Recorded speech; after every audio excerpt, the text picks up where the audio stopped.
नमस्कार. मी मंदार गजानन ओक, चिपळूण. सर्वप्रथम उमाविश्वच्या सर्व रसिकांना माझा नमस्कार आणि त्यांचं हार्दिक स्वागत. आपल्यासमोर कविता सादर करतोय, पण तत्पूर्वीची छोटीशी पार्श्वभूमी सांगतो की जेव्हा कविता आवडतात तेव्हा लोक मला बऱ्याचदा विचारतात की तुम्हाला हे कवितेचं अंग कुठनं आलं, तुमच्या संस्कार कुठनं झाले. तर ते माझ्या वडिलांकडनं झाले. वास्तविक मी एक किराणामालाचा व्यापारी आहे, दुकानदार आहे, आणि म्हणून हा प्रश्न अनेकांना पडतो. माझे वडील उत्तम लेखक, नाटककार, अभिनेते, उत्तम खेळाडू असं अष्टपैलू व्यक्तिमत्व होतं. आणि त्यांच्या असलेल्या लहानपणापासून त्यांच्या कविता ऐकत आलेलं असल्यानं, त्यांचं साहित्य ऐकत असल्यानं साहित्याची रुची आपोआपच पडली आणि थोडंसं रक्तातनंही ते आलेलं होतं. एक जगनमित्र असलेले माझे वडील अचानक 2004 मध्ये हार्ट अटॅकनं गेले. ते जाण्यापूर्वी त्यांनी मला एक चारोळी दिली होती. ती चारोळी अशी होती, त्यांची आहे ती, बाबांची. एकटा आलो एकटा जाईन, इथली गंमत तिथून पाहिन. एकटा आलो एकटा जाईन, इथली गंमत तिथून पाहिन. ही चारोळी खूप आवडली. आणि जेव्हा बाबा अचानकपणे गेले आणि त्यांच्या 10व्याला आम्ही जेव्हा 10व्याच्या कामासाठी गेलो, तेव्हा जाताना आमच्या सगळ्या लोकांना एक प्रश्न होता, कारण हा जगनमित्र माणूस होता आणि जगासाठी अनेक काही गोष्टी त्या माणसाला करायच्या होत्या. माझ्या वडिलांना अनेक अतृप्त इच्छा त्यांच्या होत्या, त्यांच्या अचानक जाण्यामुळे राहिलेल्या. मग प्रश्न पडला की कावळा शिवायला किती वेळ लागेल. पण गमतीची अशी गोष्ट, तो पिंड ठेवून मी आलो आणि बाबांच्या पिंडाला अक्षरशः अर्ध्या मिनिटात कावळा शिवलेला होता.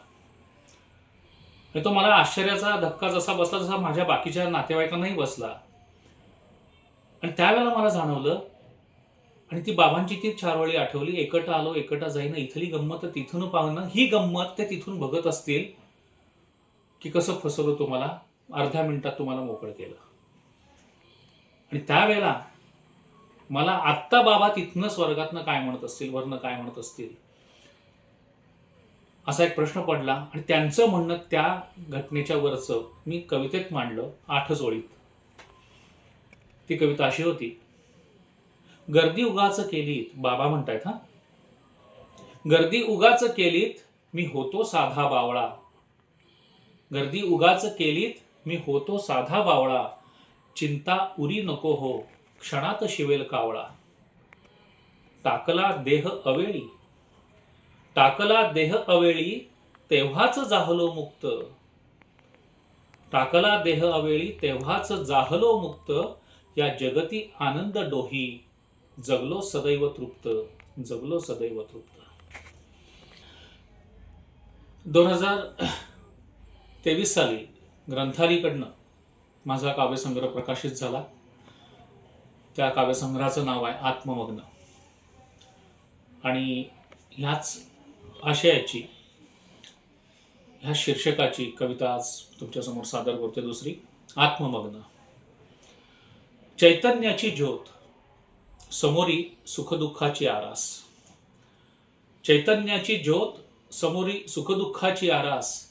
वाहिली बांधून जीवन पूजा, स्वप्नफुलांची रास. चैतन्याची ज्योत, समोरी सुखदुःखाची आरास. वाहिली बांधून जीवन पूजा, स्वप्नफुलांची रास. रमुनी जाता पूजे मधुनी, रमुनी जाता पूजे मधुनी. नुरले किंतु परंतु प्रश्न, प्रसन्नतेचा प्रकाश अंतरी. आत्ममग्न मी आत्ममग्न. रक्ताविणही क्षणात जुळती, शतजन्माची नाती. रक्ताविणही क्षणात जुळती, शतजन्माची नाती. रक्तामधली क्षणिक ठरती, दुबळी विरून जाती. मोहमायेचा पोकळ पाया, रचल्या आशा होती भग्न. परिप्रसन्नतेचा प्रकाश अंतरी. आत्ममग्न मी आत्ममग्न. जन्मोजन्मीची करूनी यात्रा, थकले कधी न पाऊल. जन्मोजन्मीची करूनी यात्रा, थकले कधी न पाऊल. कवेत येता अंतिम पर्व, लागे हळूच चाहूल.